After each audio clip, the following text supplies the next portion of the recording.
वैद्य आयुष मिश्रा जी रेवा से।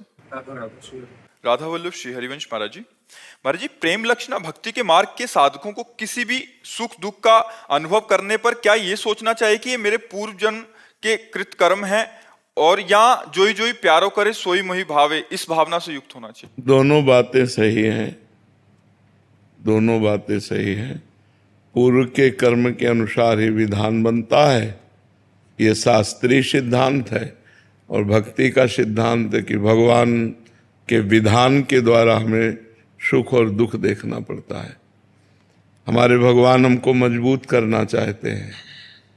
जैसे दुख है गरम और सुख है शीतल ठंडा। दुख उष्णता ताप पैदा करता है ना, हृदय जलता है ना, और सुख शीतलता प्रदान करता है, ठंडा हृदय। तो ऐसे कांच में कंकड़ मारो, देखो कांच टूट जाएगा, लेकिन उसे गरम ठंडा गरम ठंडा गरम ठंडा करते करते बुलेट प्रूफ बना दिया जाता है। नहीं बन जाता? गोली मारो तो नहीं टूटेगा। ऐसे ही हमारे हृदय को भगवान मजबूत बनाना चाहते हैं, हमको बलवान बनाना चाहते हैं। तो हमें कभी विपत्ति कभी सुख, कभी विपत्ति कभी सुख, ऐसे दे देकर हमारे हृदय को विपत्ति सुख दोनों के ऊपर पहुंचा देते हैं कि न विपत्ति का प्रभाव पड़े और न सुख का प्रभाव पड़े। बड़े बड़े भक्तों के जीवन में देखो किस प्रकार के दुख आए हैं, बड़ी बड़ी विपत्तियां आई हैं, लेकिन भगवान के आश्रय से और भगवान के भजन के बल से वो विपत्तियों से पार हो गए हैं। तो दोनों सिद्धांत ठीक हैं। जो हमारा पूर्व का पाप कर्म है वही हमको भोगना पड़ रहा है, ये भी सिद्धांत ठीक है। और हमारे भगवान जो विधान कर रहे हैं वो हमें भोगना पड़ रहा है, ये भी विधान ठीक है। जोई जोई प्यारो करे सोई मोहि भावे। भक्ति में प्रधानता तो इसी की रहती है कि जोई जोई प्यारो करे सोई मोहि भावे, और उसमें वो कृपा का अनुभव करता है। भक्त दुख में विपत्ति में कृपा का अनुभव करता है, सुख में संपत्ति में दया का अनुभव करता है।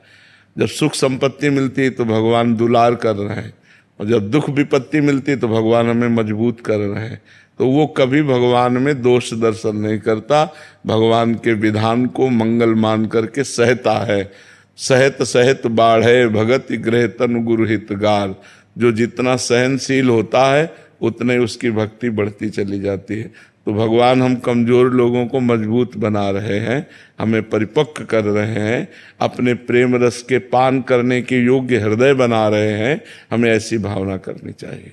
है बड़ा कठिन नहीं, अनुकूलता तो अच्छा लगता है, लेकिन प्रतिकूलता में भगवान की कृपा है, हृदय कांप जाता है। नहीं कांप जाता? प्रतिकूलता की संभावना मात्र से हृदय कांप जाता है कि नहीं कांप जाता? फिर प्रतिकूलता में भगवान की कृपा देखना, ऐसा नहीं कि आरोपित करना कि अरे कृपा ही है, ऐसा। वो देख रहा है कि ये जरूरी था, अगर ये ना होता तो हमारी ये उन्नति आध्यात्मिक ना होती। जो आंतरिक आध्यात्मिक उन्नति होती है वो तभी होती है जब संसार का राग नष्ट हो जाए, और संसार का राग तभी नष्ट होता है जब प्रतिकूलता मिले। जैसे हम आपसे बहुत प्यार कर रहे हैं और आप हमारे साथ प्रतिकूल व्यवहार करें तो जो हमारा राग वो नष्ट हो जाएगा। तो हमारा वस्तु में, व्यक्ति में, स्थान में ये राग होता है। तो भगवान कृपा करके प्रतिकूलता और विपत्ति और संकट देकर के हमको संसार के राग से ऊपर उठाते हैं, तब वो राग भगवान की तरफ बढ़ता है। उसी राग को अनुराग कहते हैं, प्रेम कहते हैं। जो हमारा प्रेम बटा हुआ है वो तभी समिटता है जब भगवान कृपा करते हैं। जो स्थान दृश्य जहाँ जो वो सब चिपक जाता है मन हमारा, और भगवान कृपा करते हैं कि कहीं मन चिपके ना, मेरे चरणों में आए।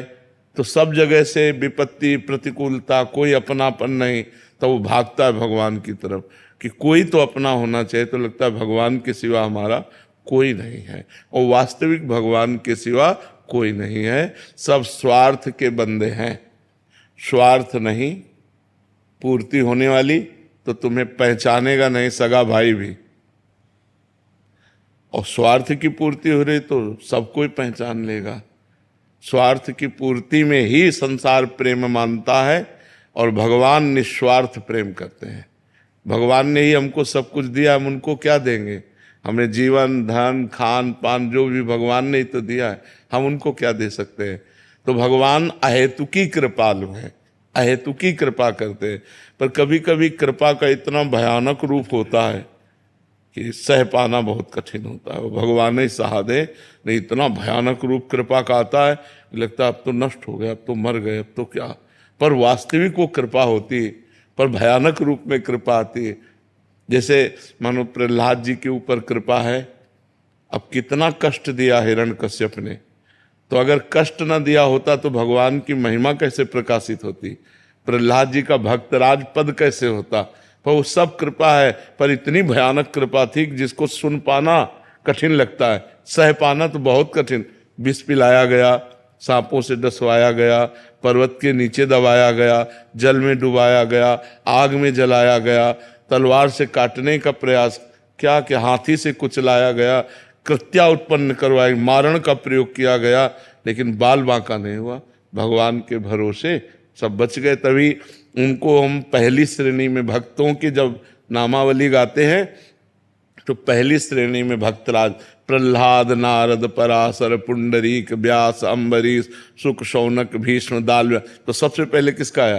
प्रहलाद जी का, क्योंकि सबसे ज्यादा विपत्ति किसको मिली? प्रहलाद जी की, और कम अवस्था प्रहलाद जी की, 5 वर्ष के बालक, इतना कष्ट। तो भगवान के मार्ग में हमको जो विपत्तियां, संकट मिलते हैं, सही पूछो वो कृपा है, पर वो कड़वी कृपा है, कड़वी कृपा है, वो अच्छा नहीं लगता किसी को। पर भक्त को कृपा का अनुभव होता है।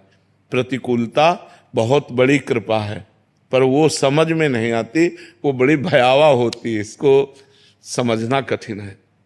बस खूब नाम जप करते रहो और भगवान से ये प्रार्थना करते रहो कि दीजिए प्रतिकूलता, पर हमको बल दीजिए कि हम सह जाए, हमको इतना ज्ञान दीजिए कि आपके द्वारा दी हुई प्रतिकूलता में हम कृपा का अनुभव करें। नहीं तो महाराज हम टूट जाएंगे, हमारे में इतनी दम नहीं कि आप प्रतिकूलता दें हम सह जाएं। अनुकूलता में तो सबको लगता है कृपा है, लेकिन प्रतिकूलता में कृपा का अनुभव कोई भक्त करता है। जी।